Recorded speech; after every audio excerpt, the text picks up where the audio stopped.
Ladies and gentlemen, a very good evening to you and welcome to the last in our current series of Doha Debates, coming to you from the Gulf state of Qatar and sponsored by the Qatar Foundation.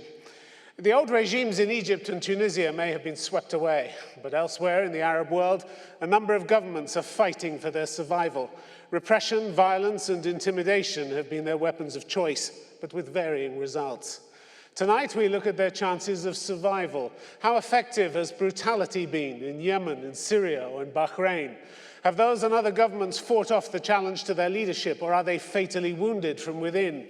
Has their reputation been badly damaged? And will the international community ever accept them back into the fold? All questions that lie at the heart of our motion. This House believes that resistance to the Arab Spring is futile. Our panelists are, as usual, deeply divided. Speaking for the motion, Anwar Bukhast, Professor of International Relations at McDaniel College in the US and a consultant for Jane's Intelligence Review. And with him, Nadim Khouri. He's the Human Rights Watch researcher for Syria and Lebanon, a lawyer by training. He's also worked as an investigator for the UN.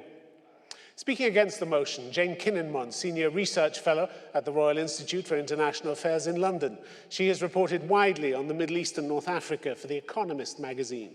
And with her, Ahmed Ali Al-Mukheni. He's Vice Principal of the Saeed Al-Shakri Legal Training Center in Oman and Strategic Consultant for the country's first political think tank. Ladies and gentlemen, our panel.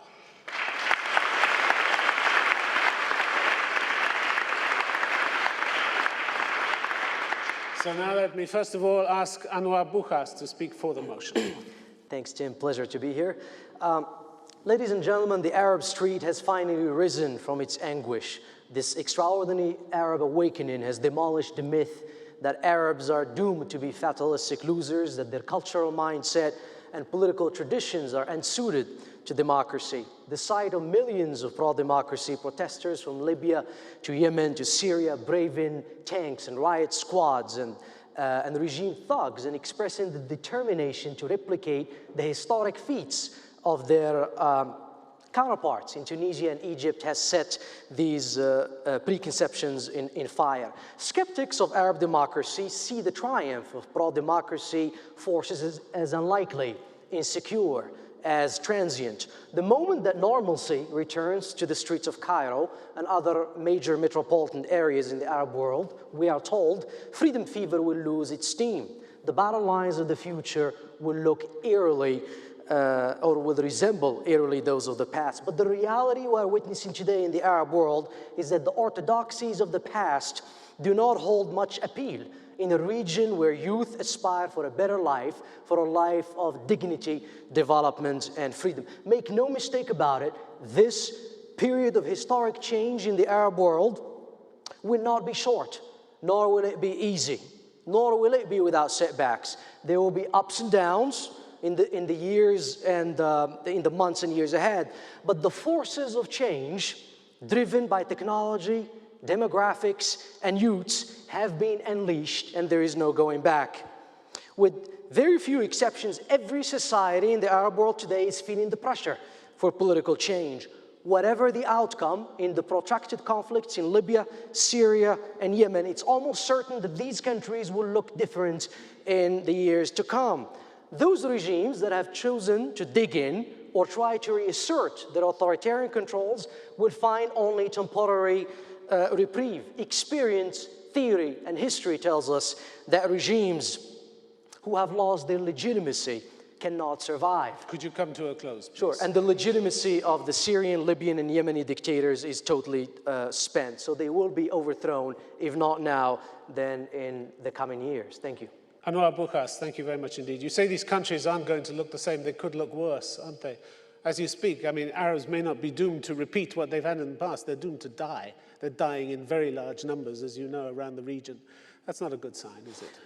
I mean, sure, that's fair. I mean, again, it's fair. Well, how do you mean it's fair? Well, the expectation is that with the Syrian regime, its reaction, and the Libyan regime is no different from other reactions in. But there's no sign that the Libyan or Syrian regime at least, is cracking. I mean, where are the massive defections from the government? Where are the massive defections from the army? You're not seeing them, are you? History tells us that, remember, the Syrian regime legitimacy is totally spent, right? Given that the legitimacy is withered away, as I said, it's only a matter of time. I mean, before they are swept away. True. But history also shows you that if you have the levers of power in your hands, like the army and the security services, you're not going to lose. I'll take you back to Nicaragua in the 1970s. Well, let's stay with this region. Let's stay with this region. But history tells us, remember, the Nicaragua leader, I mean, he used force in 1975, he crushed the revolt, 4 years later he was swept away. The same thing we can expect in Syria. For now, the elite guard is staying with the regime, right? But we don't know where the stance of the army. Remember, the army in Syria is made up of conscripts. Yeah, but our motion is resistance is futile, and the resistance seems to be killing a lot of people at the moment and keeping the status quo exactly where it is. As sad as it is, you're absolutely right. I mean, it's naive of us to think that change will be easy, that change will not go, I mean, through tribulations and through hardship.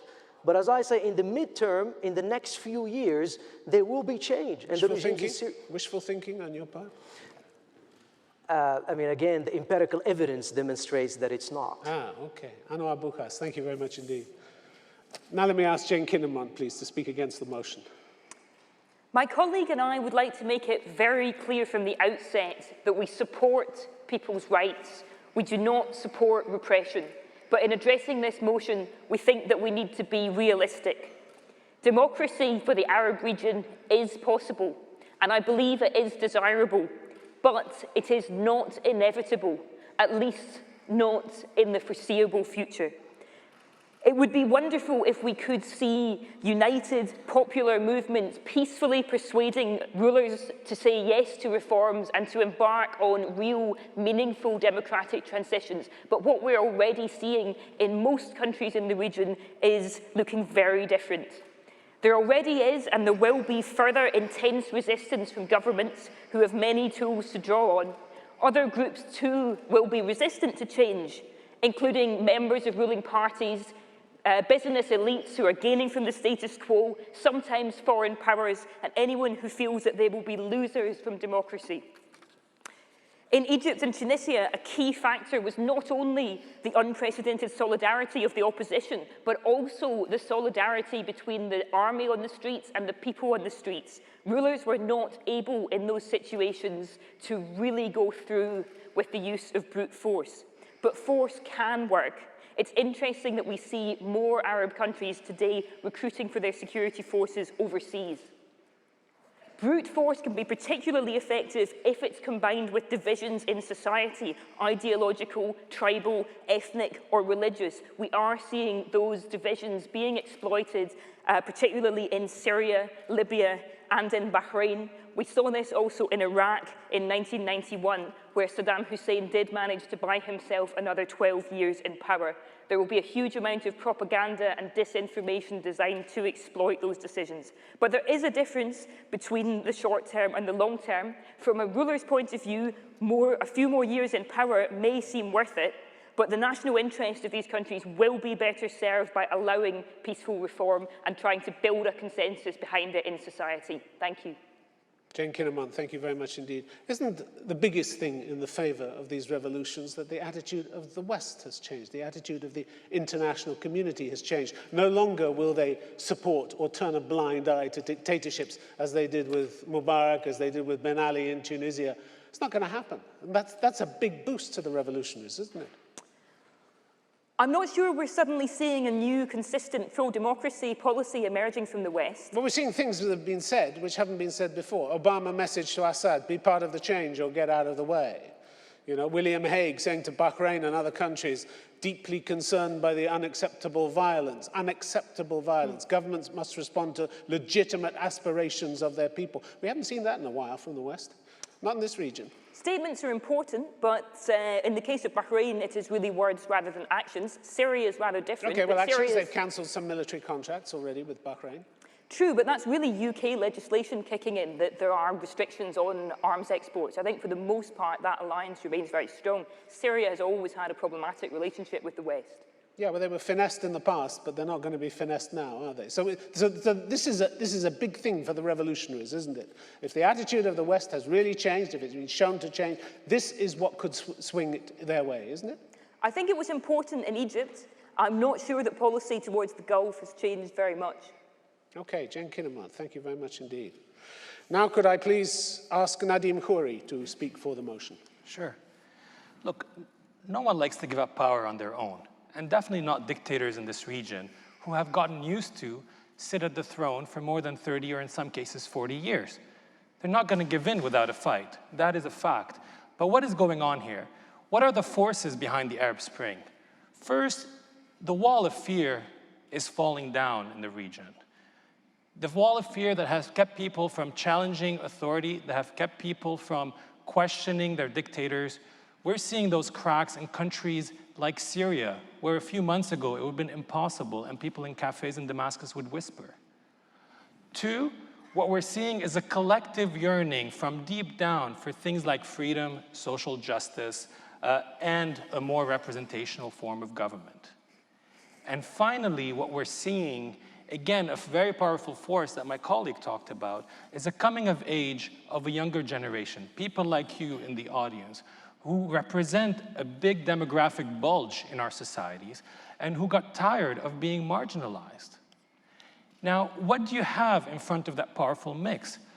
You have dictators who've been around for 30, 40 years. Yes, in some countries, they still have the loyalty of their troops, but that's it. They are in free fall. They have already lost legitimacy. You know, President Assad can no longer go shop in Paris. They have already lost a lot of their internal support. Their violent crackdown is destroying their economy, and soon they will find it hard to pay those salaries of those soldiers and security forces that they need to keep on their side. Frankly, they are relying on some countries in the region, like Saudi Arabia and others, who seem to be bankrolling the counter-revolution, but that's not going to help all countries the same way. The train has left the station. Of course, it's going to take time. Yes, we all got used to Twitter. We all got used to sort of instant change, but you can't change countries that have been in the icebox for 30, 40 years in a week, in 2 months, or in 3 months. Could you come to a close, please? Sure, and just because these uprisings are encountering some form of resistance that was expected, let's not minimize the dynamic nature of these movements, the courage of the protesters, and the wind behind their sail, because I am convinced that they will succeed. Nadim Khouri, thank you very much indeed. You say that some of these governments that are pushing back and resisting still have the loyalty of their troops, but that's it. That's everything, isn't it? As far as staying in power is concerned? No, because they don't need the loyalty of their people because they were never elected anyway. They don't need the buy-in from the people, do they? Yeah, but you cannot run an economy when you've got your soldiers in the streets of your cities. You cannot create jobs for that new demographic that you want to keep on your side if you don't get investment. And who's going to invest isn't that today? the problem in Egypt? You know, they may have had their revolution, but what's changed? They're ruled by a military junta. Yeah, well, not yet. I think let's wait to see the elections, and you know, we're seeing the international community. But that's jumping in to speculation. help. What they've no, got at look the, at what the what G8 just promised moment. last week. I mean, they are going to shower Egypt and Tunisia with money. This is the sort of carrot approach. If it moves in the direction that they hope it will move. Right. There are big ifs attached here. Of course, there's a price tag to all this aid, isn't there? There has never been a change without risk. But frankly, you know, the opposite side tells you about realism. What has realism given this region? What has it given us? It's giving us 40 years of rotten politics, of rotten economies. We can't export anything. We're not exporting ideas. We're not exporting goods except petrol that we're running out of. We're not producing anything. But you're saying that people are going to continue to come up and confront the army and the security services and get mown down. There's no shortage of people who are going to do that. Or comes a point when people say, okay, enough people have died, it's not going to happen. Well, it's a battle of the wills. It's a battle of the wills, and I'll concede you that. But what I've seen so far is that the protesters have been more courageous, have been more patient than the actual armed forces. The Arab Spring does not mean unseating every single dictator, right? It's a menu of change. It can vary from, you know, the getting rid of a dictator. It may mean a regime, change from an existing regime. We're seeing that in Jordan. We're seeing that in Morocco. And we may see an effort by some of the countries to buy off the loyalty of their citizens. Okay, but we haven't seen anything yet that can't be rolled back, can we? Well, of course, we've seen a lot that can be rolled back. I mean, let's not minimize that today Mubarak is in jail.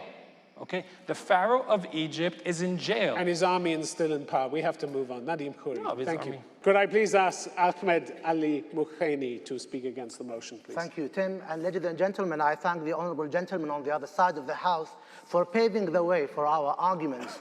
We, my colleague and I, do believe that this is not a call for repression. It's a call for realistic reading on the grounds. And we should not lump all the Arab countries together. Each country has to be treated differently. But we do believe that government resistance to the Arab Spring is not futile. It will bear fruit because of 4 reasons. Socially, we do not have social structures that will absorb and build up the momentum in order to achieve the critical mass to effect change. And all the demands have been portrayed either as the demands of the ungrateful or foreign collaborators, and both of them have driven people away and discouraged the wagon to be actually joined. Economically, my colleague talked about economics. Economically, the GCC countries will fund all the resistance in the Arab world. They will not allow role models to exist, and they will be able to give more handouts and offer more jobs. Thirdly, they can make everything lawful. They can make laws, they can amend laws, they can actually manipulate the judiciary, and will make everything lawful. So they have the tools, and they would know how to play with it. And finally, politically, we are dealing with animals that are very much endangered, and they would use their survival instinct. They will be merciless, they will devour everything in front of them. There will be no time for values. And if you want to see more bloodshed, then that's what you're going to see. And if I may end my introduction here, let's not rely on EU and the European Union or the States or any external forces. They are manipulated, they have been, they will be. Thank you. Ahmed Ali Al-Moukheni, thank you very much indeed. If they're in such a delicate, parlous state, as you say, they may well fall apart internally. This is the land of coups and unhappy families, isn't it? This is the region for it. Well, I don't think they will fall apart because they made sure that they have this nervous system going around. They've fallen apart in the past. No, they haven't. In the past. They don't have normal transitions of power. They have been very resilient. Coups. They have been resilient. Whatever coup they've had. They have fights, they have feuds, they have internal disagreements. Left, right, and money center. speaks, Tim, money speaks. They can buy everybody. They will buy everybody. And all the misery you see will be bought out in time. They're not buying the people who keep coming onto the streets time and time again. As one of those on this side has said, for the thing that's changed is fear. And when there is no longer any fear among people, what levers do the dictators have? What levers do they have? We have several examples. When people don't want their money and they're not afraid we have of them. several What examples. levers do they have? People will be defied. People will be kept, in their homes. They will be arrested. They will be prosecuted. But they did that in Egypt, and they did it in Tunisia. Egypt is a different case. They did it in Egypt and Tunisia. Different case. But you see, Egypt. But do you think the people in the Gulf are going to accept what the people in Egypt and Tunisia have overthrown? You have to remember one thing, Tim. Egypt and Tunisia were taken by surprise. These people in the Gulf here, they have done their homework, and they are going to make sure that none of the other countries would fall to allow for their failure. It's a last-ditch move. It's a desperate move. It is, but they will make it. And that won't last very long. If they know the game's up, we know it is for the time being. The argument is for the time being, and for the time being, but they know will that the succeed. game is up already, don't they? Well, they know the rules. Otherwise, they wouldn't be so nervous. They are changing the rules. So insecure. They can change the rule of the game. They can do all of things. And you think the people will accept that? They do not. The people, you can actually mobilize them. But if you do not have structures to really amass that mobilization, you will not bear fruit. It will be just, riffraffs, waving flags in front of the government. That's it. Ahmed Ali Al-Moukheni, thank you very much indeed. All right, we're going to take your questions now on the motion. This House believes resistance to the Arab Spring is futile. Gentleman in the second row there in the red. My name is Abad Diab and I'm Syrian. People are now protesting because truth is now unveiled. No one can stop them because now governments will think twice before they act anything because whatever they will do, it will be shown. Okay, Jane Kinnaman, do you want to react to that? I agree it's very important It's very hard now for governments to cover up crimes, but there is a huge battle of information, of propaganda in the traditional and in the social media. There are pro-regime Syrians going around the world telling people that everything you see has been faked by activists or is a conspiracy by foreign satellite channels that we could name. So it's not clear yet who is winning that battle for ideas. And I think, again, in that space, there's going to be very, very fierce resistance. Let's be honest here. Who is believing Syrian state TV? I dare anyone in this room to watch Syrian state TV for 1 hour without cringing. No one is. You know, when why they don't actually, why don't we ask them? Why don't we ask them? You've posed the question. Does anybody here believe Syrian state TV? Well, first of all, who would actually watch Syrian state TV? No one. That might be a better Well, question. thank you very much. They've just made my point Okay, for let me go back to the questioner here, because your claim is that whoever controls the social media is going to control power in the end. Yes. What I'm saying is that if you have a mobile phone and you can press a button that would send it to another country which show the truth, this is a deafening tool to the regime, because you're showing. So in the end, the regimes, you're saying, can't resist this. Yes.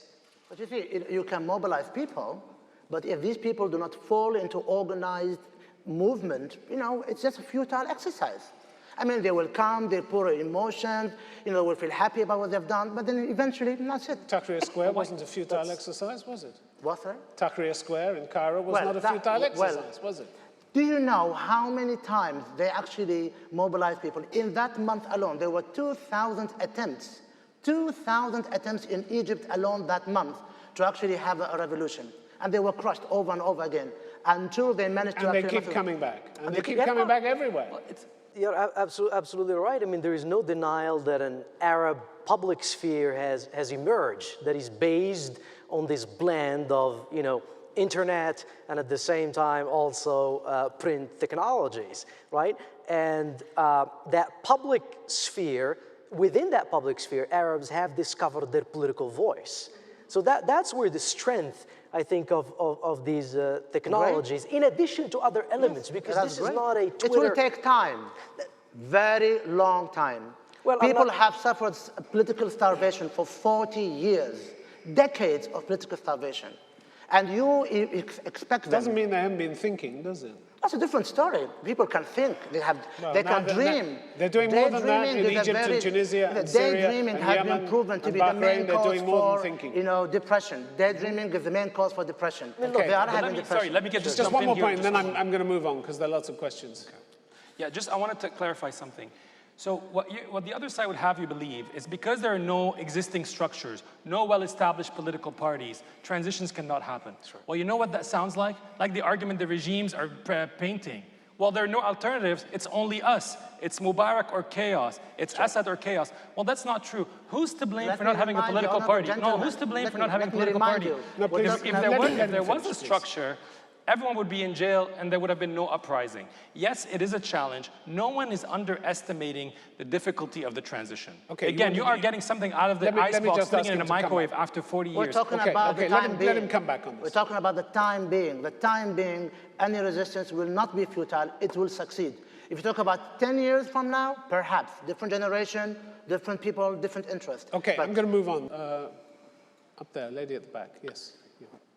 The opposition has claimed repeatedly that they are pro-democracy, but isn't that what the Arab Spring is all about? The Arab Spring is a movement for democracy and for reform. So how is it futile? How is resistance to the Arab Spring futile?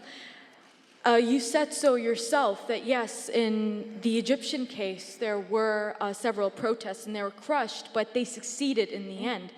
So how is it futile exactly? It's futile because of many reasons. I mean, the discussion we have had is that it is futile in the time being. You will not see immediate results. In Egypt, for example, it's been going on for years and years. On average, 300 to 500 protests or attempts to do a coup against the regime every month. And in that month where it happened, there were about 2,000 going on. So it will take time. It's a wishful thinking. We do not say it's not going to happen. It will happen. Do not believe that just by going to the street, you will make change. You need strategies. And if I may go back to the issue of Yemen and people deposing their leaders, To my surprise, most of these people were just, they were born on the moment. They did not have strategies. They do not have strategies. And they think if you have a strategy and you have people who are organized, you can be targeted and you can be eliminated. But they have to take that risk if they want to succeed.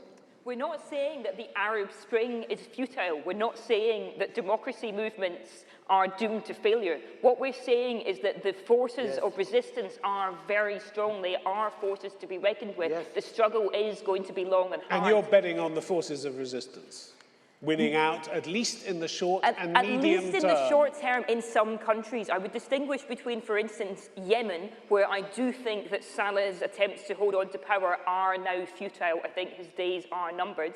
And the situation in Bahrain, where unfortunately I think they are in a worse position. You think their days are numbered?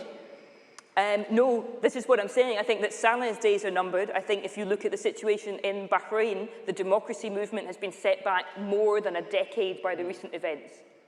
Well, it's very... Oh, sorry, go ahead. No, that's fine. I mean, protests are going to follow different trajectories and in different places. I mean, in Libya and Yemen, I mean, it's fair to say that the regimes are done. In Syria, the outcome is going to depend, obviously, on endurance. I mean, how long can the protesters sustain it?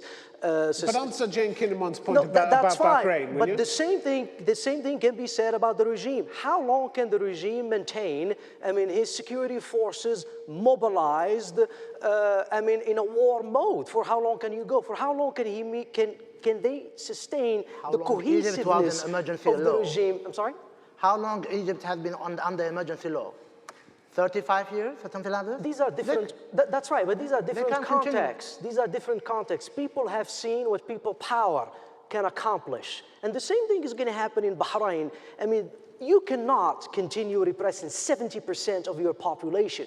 So if you want to make a forecast of what's going to happen in the near term, it's either, very unfortunate, it's either there's going to be a resistance, right? When the street protests don't work, we move into different kinds of resistance. Why can't you go on repressing 70% of your population? If you have the power in your hands, you can go on doing it indefinitely. That's when the power of street protests is fundamentally changed into violent resistance.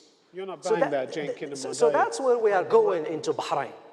I also want to say, I mean, sorry, let me just... Can we just get her to answer that and then come back on? I think you're right. I think having failed to be able to achieve things through the very weak parliament that hardly functions, I think that there are going to be more people turning to violent resistance in Bahrain. But ultimately, they're not really armed. It's going to be an unpleasant thing. It's going to be an irritant. But I don't think that resort to violence is actually going to be successful there either. Nadeem Khoury, you wanted to make a point? Yeah, I mean, we're talking about the Bahrain model, which seems to be now the model of sort of the so-called resistance to the Arab Spring. First of all, the resolution it's futile. I mean, it takes time. The apartheid regime in South Africa, it took time to bring it down, but it was clear that history was blowing the other way. And it will be the same in Bahrain. You know, if Bahrain was so normal, if it managed to turn the corner, how come it still has to rely on GCC and Saudi troops to keep the peace? You know, we all saw those ads South of Africa Bahrain was in a very difficult business-friendly. position, wasn't it? Well, and Bahrain will It was be on the its same. own. It was on its own. Bahrain is apparently surrounded by friends. Well, surrounded by friends with a lot of money, that's true, but you can't rule against 70% of your people today for very, very long. You know, little things will start, I mean, let's take the example. Bahrain spent millions and millions of dollars on a campaign called Bahrain Business Friendly. I'm sure you've all seen those ads. What has that gotten them today? Their reputation is in tatters. No one will go invest there. So yes, their wealthy friends are going to spend money, and maybe in Bahrain, because it's a small population with a lot of money, they're going to be able to buy some time, more than some other countries. But it is futile. Maybe in Bahrain they can buy 5 years or 10 years. In Syria, maybe they'll be able to buy 1 year. But that just means, you know, it might take a year. No, but I think it's very important because they're conceding, well, it's going to be hard in the short term. Of course it's going to be hard in the short term. Then the whole argument is time. You know, you have been going on and on and on about time. We do not disagree on the time, but we are talking about now, immediate and short term, mid-term. You know, these powers would curb the momentum. If you curb the momentum, you have curbed the Arab Spring. I mean, if you think the transitions, I mean, towards democracy, I mean, are going to quickly materialize, you will be disappointed. I mean, you're talking here about, well, they might happen in 10 years. Well, if it did happen in 10 years, that's not too bad. I mean, look, he's not going to be disappointed. He's arguing the other way. No, that's fine. Well, that's exactly what he said. No, what he said is that, I mean, there might be a change in 10 years, and this is exactly what we're arguing. We're like, revolutions take time. What we are seeing is just the beginning of a long process. I mean, even in peaceful revolutions, like in Egypt and Tunisia, it's going to take at least half a decade. Okay, right, okay. I'm going to move on and take a question from the lady in the front row there. Good evening. I've got a question for the motion for. Where are you from, please? Jazi from Qatar. For those against, first of all, don't you think it's too late to just, give up at this stage? Because, I mean, a generation who was able to create a protest of millions through a Facebook page will not allow such a thing to continue, especially after all those people that died already. We've all seen, for example, the army working hand in hand with the people in Egypt and other countries in this protest. I mean, yes, again, don't you think it's too late? Absolutely, absolutely. We are not suggesting that people should give up in their struggle for democracy and rights. Rather, we are trying to outline the type of forces that will be trying to counter. But she has a point that this is the first Facebook revolution. This is what's underlying her question. Yeah, that's true. But then you see, Facebook is not sufficient to actually do things and happen in government.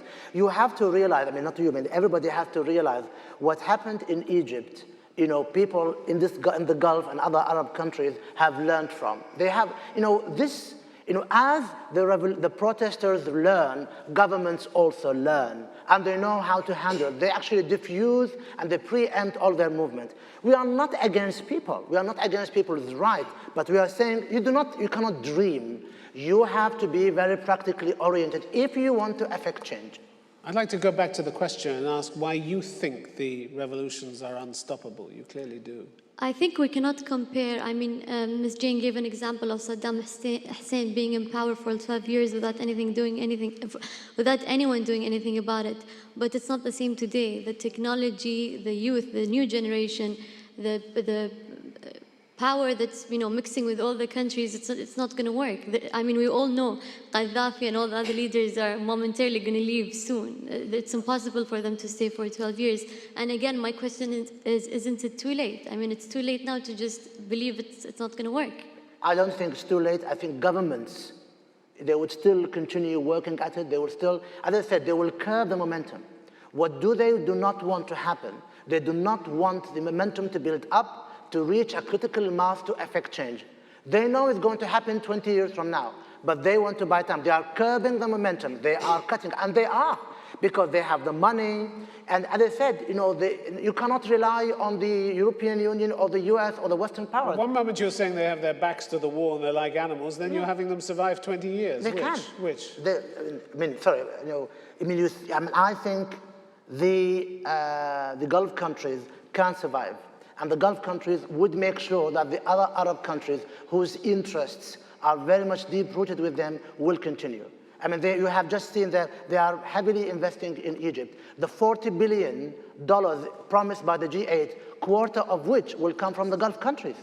Anwar Bukhari, you want to come in? You're absolutely right. I mean, for the resistance, as I said, it was expected. I mean, look, the Tunisian leader Ben Ali, I mean, he did not choose not to use force. It's his military, right, that did not obey the orders. Same thing in Egypt. It's not that Mubarak, I mean, did not order his military force to use force. It's his military forces that did not use force. So they're not, the GCC or others, they're not just inventing a new model. Look, two things. This wave protests are about two things. You're right. There are the riches, and then there is the political legitimacy. You can buy some time with what we call the rentier effect, by buying people off. But even in the GCC, there are troubles. I mean, Saudi Arabia cannot fund other countries, Morocco and elsewhere. It has its own problems. Unemployment in Saudi Arabia is 40%. The youth bulge. Let me come back to the questioner here. I just want to come back to the question. Excuse me. I just want to come back to the questioner here and ask her how far you think that revolutions in this part of the world, in this region, in the Gulf region, can actually go. if we talk about the Gulf not being happy with the dictatorship, for example, if one day you believe that people will protest in the Gulf against dictatorship, I don't see that happening because everyone in the Gulf is, or mostly, are happy. And if we're going to talk about... happy with what? Dictatorship? Happy with... No, it's not dictatorship. That's what I mean. I mean, if we say democracy, for me, it's a fancy title, really. We have here freedom of speech more than anyone else. And we have all our rights in terms of... I mean, as a Qatari, I can speak that we have more rights than we deserve. We don't pay for anything. More rights than you deserve? I think some people might argue with you over that.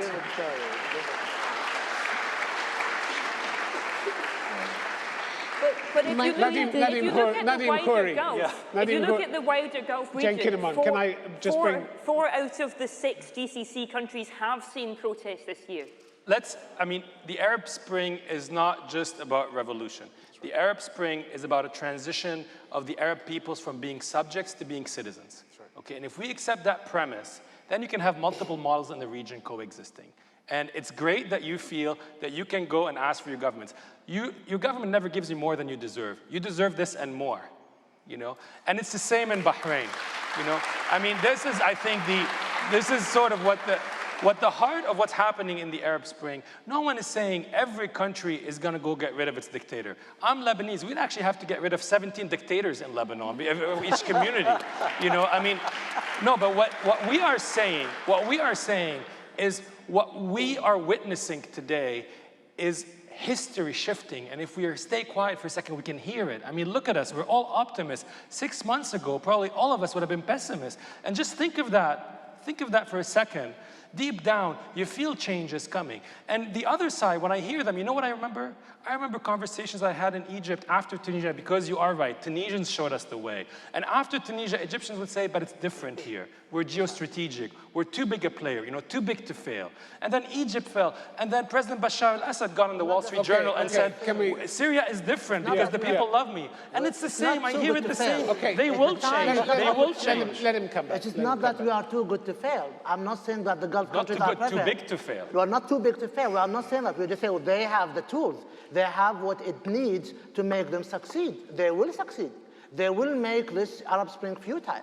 Okay, what I want to do here is just take a little sample of opinion from some people in the audience. I just want a sentence from various people. If you'll put your hand up, we'll get a microphone to you to answer the question that our questioner here raised, which was basically saying, we've got enough rights here. Why protest? You know, we have all the freedoms that we need. And I want to know whether that view is echoed by other people in the audience. So just a sentence, really, just a brief view. I think someone's rights are not necessarily the same as someone else's rights. You know, the rights of a Moroccan are not necessarily the same. Where are you from? I'm from Morocco, as it happens. You don't feel you have enough rights, do you? Well, I'm looking at things rather than materialistic. I'm more interested in having, you know, things such as freedom of expression, the freedom to choose, the freedom to decide my future. That's what you'd like to have? Absolutely. Okay, is that view echoed by anybody else have a view? There's a gentleman there in the 4th row. Hello, I'm from Qatar. I just want to say, why people look for countries above us? Why don't you look for countries below us? That's why she's right. We have rights more than our rights. Why don't we have look at countries below us? You have all the rights that you want. Yes. And all the rights that you need. Anybody else? Can I have an example of a country that's below us? Below them. Oh, yes. No, he said below us. Okay, below them. I mean, like... give me an example of a country that you think is below like Qatar, for example. You have in Asia, in Africa, there are many countries below us. I mean, like, for example, in Qatar we have below you in what way? In what sense, yeah. I mean, like, in Qatar we have free education and free medical services. In the US, you know, there's like huge conflict between, the health insurance, and in Qatar we have it for free. So I think she's right. Why do we look for countries above us? Why don't we look at countries below us? Okay, anybody else want to make a brief point about the subject that we're discussing? There's a hand up there. Well, all of you here, we've just been talking about the problems in Egypt and in all of the other places in the world. And about Qatar specifically, you can see that everyone here has, like, students have education that is higher than most places in the GCC. We have a high economy. We have good medical care. Honestly, looking at every single other place in the GCC, can you say that Qatar doesn't really have the best kind of, like, life for the citizens here? We have all the freedom we can get. We have all the things. And if And if we don't, then why hasn't anyone already protested? And you do? Can we make a quick point here? Yes, please. Yeah. How many? I'd like you to come in. I agree, and I don't think it's a, you're lucky that you're born in Qatar or that you're born in the GCC. You're born with a big a virtual sum in the bank because your country is very rich in natural resources. But what is the percentage of people who work in Qatar, who work in Saudi, who work in the UAE, who are not born in these countries? And do they benefit from the free healthcare? Do they benefit from all these rights? Do they benefit? Okay, I'm just going to take a comment from the original questioner on this issue. Can we get a microphone to you? One very brief comment. I think we don't thank God we're Qatari because we have a big amount in the bank or because of the petrol. A lot of other countries do have a lot of money. It's how our leaders invest in us. That's what we're proud of. And that's why we won't protest. The education they provide us, Education City, Aspire, the medical care, these are things that are not because they have money. A lot of other countries have money. That's because they care about their people. They care about how we will turn out in the end. And that's my point. Okay, Thank you. we're going to move on and take some questions from elsewhere now. Gentleman there has a question. I find it difficult to understand the Where argument. are you from, please? Oh, sorry, my name is Mahjoub Zoueri from Qatar University. I find it difficult to understand the argument of the opposition of the motion because basically any debate, any discussion about Arab Spring should keep in mind that this is a process. It will take time, of course. And this time, obviously, people will not happen. This kind of change will not happen if people sit at home. Basically, they need to move. Yes. This movement will lead to people demonstrate. Yes. You see clashes in the street, people they may kill. This is the nature of the revolution. So basically, you cannot say that there is no hope for this because basically they didn't say that. Let me finish. Because basically, you are speaking about democratization or changing. ABC change is actually people demonstrating. People go outside, people express their ideas. So basically, in the nature of your discourse, there is a problem of the time frame definition. suggested here You cannot, a contradiction as well. You cannot speak about democratization without people demonstration and express their ideas. Okay, Jane Kinnaman. I think you're misunderstanding our argument. We are not saying that there is no hope for change or that setbacks mean that there will never be democracy. What we're saying is that the resistance forces do have a lot of tricks up their sleeves. They want to survive, they want to maintain power, and they will have some successes. Even if they're not victorious in the long run, there's a great quote from The Economist, John Maynard Keynes, which is, in the long run, we are all dead. If I'm a dictator fighting for survival, 5 years is worth it This for me. This happened in 1979. Iran, under the Shah, he resisted, yes. And at the end of the day, he left. Yes. So, of course, at the end of the day, people won the battle, and they established, regardless your opinion on the regime. You had a But structure, you need they to had think, funding. you need to listen to the wording of the motion. Nobody can hear. The wording of the motion. The wording of the motion is not resistance is ultimately doomed in the long term. The wording of the motion is resistance is futile, and it's not entirely futile. Regimes are able to buy themselves time. That matters to them, and they will fight for it. Okay, I'm going to take a question from the lady in the third row. My name is Aisha. I'm from Libya.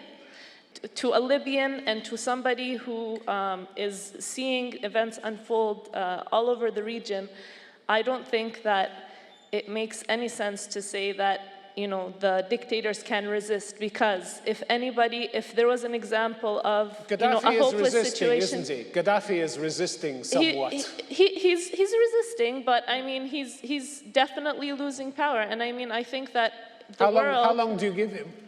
How long do I give him? Well, I hope tonight, but I'm not sure.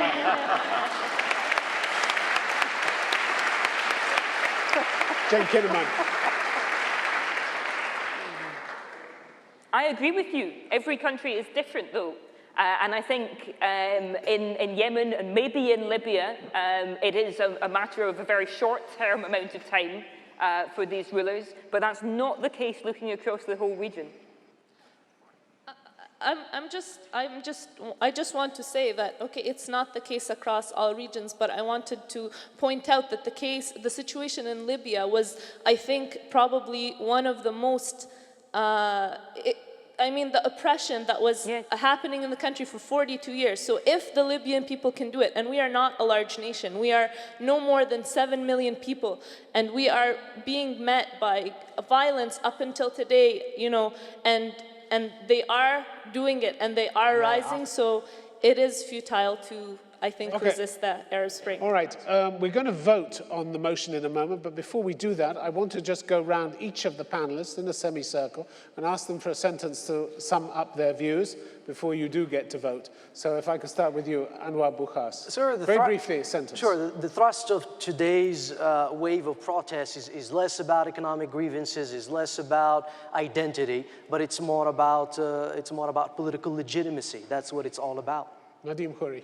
The wall of fear has been broken in the region, and a new generation, a younger generation, has made its arrival to the political scene. The genie is out of the bottle. It's not going to be an easy ride. Not all countries are going to follow the same path, but change has come, and whoever tries to resist that change is fooling themselves and preparing themselves to go to The Hague to be tried. Okay. Ahmed Ali Mukeni. For the time being, resistance to the Arab Spring is not futile. It will bear fruit because they have the authority, they have the money, they have the power, and they will make it happen. You will see lots of lives. Jane Kinnaman. I'll just remind you, this is not a vote on whether you support the Arab Spring. It's a vote on whether the resistance is futile or whether the resistance can be effective. I think the democracy activists have to believe that they'll win if they're ever going to be successful, but they also have to recognize how powerful the forces against them are in order to tackle them. Okay, all right, ladies and gentlemen, we're going to vote now on the motion. This House believes resistance to the Arab Spring is futile. Would you just take your voting machines? Let me just explain to you how they work. If you want to vote for the motion, that is the side represented by those on my right, you're going to need to press button 1. If you want to vote against the motion, the side represented by those on my left, it's button 2. Whichever button you want to press, would you please press it now? You only have to press it once. Through the miracles of modern science, your vote will be transmitted to the computers, and we should have it for you in just over 20 seconds' time. All right, there we have it. 73% for the motion, 27% against. The motion has been resoundingly carried. Congratulations. Well done. You had a tough side. You had an easy task. All that remains for me to do is to thank our distinguished panelists. Thank you very much for coming tonight. Thank you to you, the audience, for your questions. That's it from the Doha Debates team. Thanks very much for coming tonight. Thank you. Safe journey home. Good night. Good night.